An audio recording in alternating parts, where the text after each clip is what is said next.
Bonjour. Aujourd'hui, je voulais vous parler de l'espoir. Cet élan impalpable qui nous permet de tenir dans les moments les plus sombres, qui parfois nous abandonne, mais qui est souvent là. Alors, à bientôt après le jingle. Bienvenue sur Salade de crabe, le podcast qui vous apportera des aides pratiques, des conseils et des témoignages pour mieux vivre cette période. En 2022, j'ai traversé 3 cancers et j'ai à cœur de vous partager tout ce que j'aurais aimé savoir à l'époque. Que vous soyez malade, aidant ou thérapeute, vous trouverez ici des ressources pour mieux comprendre ce que l'on vit en temps réel. Alors, bienvenue sur ce podcast et bonne écoute.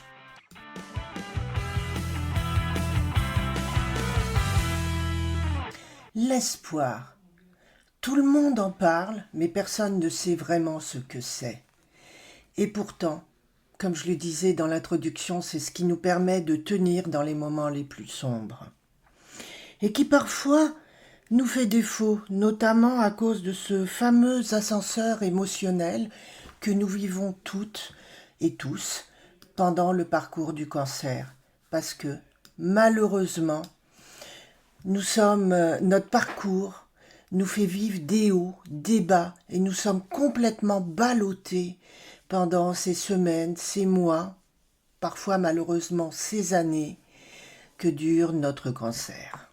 Alors, qu'est-ce que l'espoir ? On pourrait dire que c'est cette faculté que nous avons toutes de nous projeter dans un avenir meilleur, de dire « ouais, on va s'en sortir ».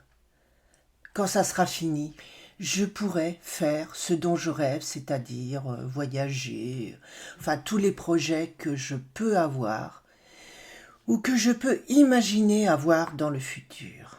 Et pourtant, c'est vrai que c'est dur de garder espoir, notamment quand on pense à toutes nos peurs qui sont liées au cancer. Des peurs qui peuvent être liées à notre vécu personnel, surtout si nous avons de la famille ou des proches qui sont décédés du cancer.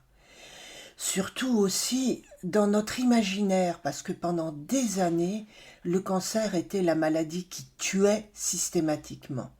Heureusement, ce n'est plus du tout le cas, même si, malheureusement, il arrive encore que le cancer tue, notamment quand il s'agit de cancers très agressifs et très spécialisés. Et dans le cancer du sein, on peut dire qu'on a 80-90% de chances de survie à long terme. Donc quand il est pris tout de suite, et là je dis, allez vous faire dépister. La peur n'évite pas le danger parce qu'il existe beaucoup de personnes qui n'osent pas, de peur d'apprendre bien qu'elles ont une tumeur, qui n'osent pas aller se faire dépister. Ça ne change rien, si ce n'est que ça change votre taux de survie. Et j'en suis la preuve évidente, puisqu'on m'a dépisté un cancer dans chaque sein et par hasard un cancer du poumon, et pour moi les 3 sont guéris. Donc oui, j'ai eu beaucoup de chance dans mon malheur, comme certainement beaucoup d'entre vous. Ce qui n'empêche que le parcours a été très dur, très épuisant, tant moralement que physiquement. Et c'est là où l'espoir doit rester. C'est la petite ligne rouge qui nous tient jusqu'au bout. C'est le phare que l'on voit au loin dans la tempête. Et comme un phare, parfois il disparaît. On ne voit plus sa lumière. Mais on s'accroche, on sait qu'on est dans la bonne direction. Alors, comment faire pour garder espoir ? Pour garder cet espoir, cet élan de vie, même s'il couve sous les braises comme un feu qui est bien éteint, mais qui est toujours là, vivant au fond de nous. Alors, dans mon accompagnement, je vous aiderai et je vous présenterai plusieurs méthodes, toutes celles qui m'ont aidé. Mais là, je pourrais vous dire déjà, arrêtez de vous projeter dans le futur en termes négatifs. Essayez de travailler vos peurs, qu'est-ce que représente le cancer pour vous. Et essayez de mettre de côté toutes ces représentations conscientes ou inconscientes que vous avez du cancer en tant que maladie mortelle. Oui, il est mortel. Mais chuter dans la rue, faire un AVC, avoir un problème cardiaque, voire même avoir le Covid, peut être mortel également. N'oublions pas que nous pouvons mourir à chaque instant de notre vie, ne serait-ce que dans un accident de la circulation. Donc arrêtons de nous. Donc la première chose que je vous conseille fortement, c'est arrêter de penser au futur, si ce n'est qu'en termes de projet, et essayer de vivre au maximum dans le présent. Regardez vos petits bonheurs. Je ferai bientôt un épisode sur les petits bonheurs de la vie. Comment vraiment se focaliser sur ce qui nous apporte de la joie, du bonheur, un souffle d'oxygène dans notre parcours douloureux. Et il ne s'arrête pas après la fin des traitements. Malheureusement, il y a toute une période de réadaptation à la vie. Et c'est là aussi où il faut garder espoir.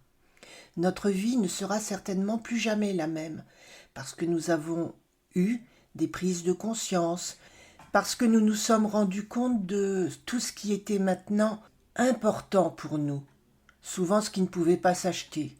La santé, la famille, les amis, le bonheur, la vie surtout.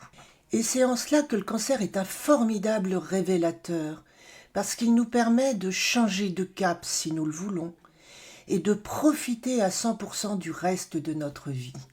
Parce que notre vie n'est pas finie, loin de là. Même si le cancer reste et devient une maladie chronique, et c'est ce qui arrive maintenant, on ne meurt plus systématiquement du cancer, mais il reste et nous devons vivre avec. Et il y a des moyens médicaux, évidemment, vos oncologues sont là pour ça, pour vous aider, mais également des thérapies complémentaires, des thérapies intégratives, des aides qui vous aideront et qui m'ont aidé à faire le point, à revoir ce qui est mes priorités, à vivre mieux, et même avec un cancer latent.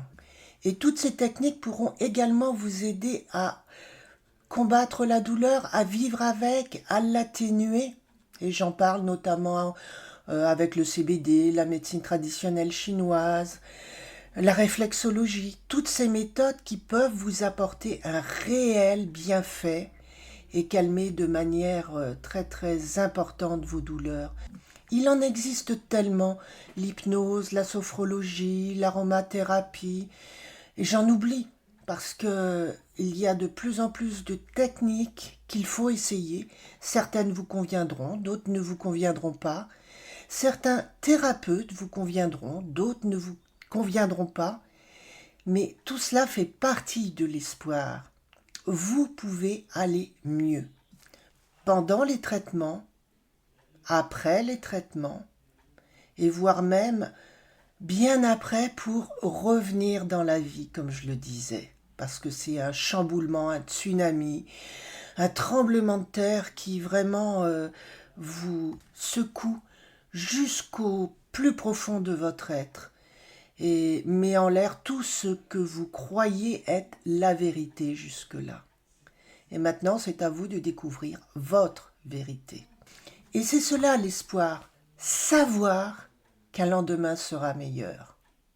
Alors je vais vous donner un dernier truc pour vous raccrocher aux belles choses. Ce que je faisais tous les jours, c'était vraiment vivre au jour, le jour, l'instant. Et je dirais au début me forcer à voir ce qui était beau dans ma vie.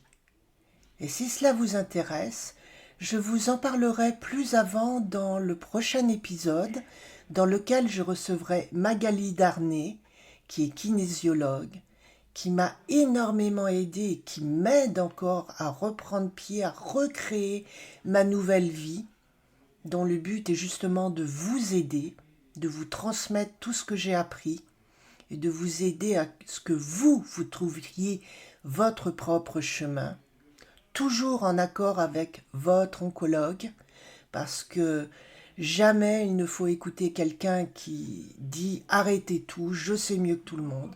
C'est vous qui savez et c'est vous qui devez trouver le chemin pour aller jusqu'à l'espoir et pour aller jusqu'à une nouvelle vie qui, je vous l'assure, sera tellement géniale, même s'il vous est incapable d'y croire en ce moment précis.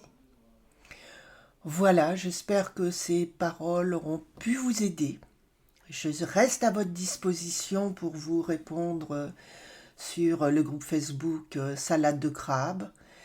Et surtout, prenez bien soin de vous. Et à la semaine prochaine pour une rencontre avec Magali Darnay qui vous parlera petit bonheur, qui vous parlera kinésiologie et qui vous parlera de tellement de choses positives. Alors, à bientôt!